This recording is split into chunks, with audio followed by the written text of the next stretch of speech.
शहजाद साहब, गवर्नर फैसल करीम कुंडी इनकार करते रहे कि इस्तीफा नहीं मौसूल हुआ। 2-2.5 दिन बाद जाके जबकि रिसीप्ट भी दिखा दी गई, रिसीविंग की भी दिखा दी गई पीटीआई की तरफ से, फिर उनको मिल गया जी, फिर हैंड रिटन चाहिए था, फिर वो भी रिसीव हुआ। उसके बावजूद अभी देखा जाएगा, अब सिग्नेचर्स नहीं मिलते।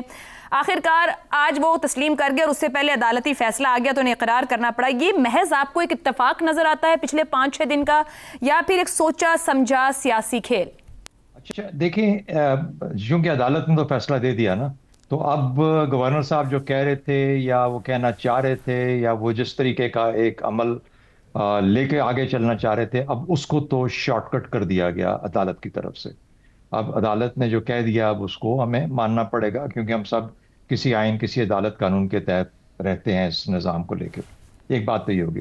लेकिन मुझे शुरू करने दें जो इफ्तिखार साहब ने बात की वजीर आला के बारे में।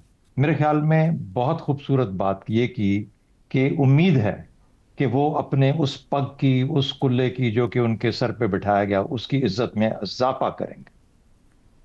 उनकी उनकी इज्जत में इजाफा हो गया उस कुल्ले के साथ, लेकिन क्या वो उस कुल्ले की इज्जत में भी इजाफा करेंगे या नहीं? और फिर उसके बाद उन्होंने चंद चीजें बताई कि वो कैसे कर सकते हैं। अब मैं सिर्फ, और बिल्कुल ठीक, 100% मुझे खुशी है कि इस तरीके से बात हुई। अब सवाल ये पैदा होता है कि क्या उस नौजवान की कैपेसिटी में ये नहीं है कि वो ये सब कुछ करके दिखा सकता है?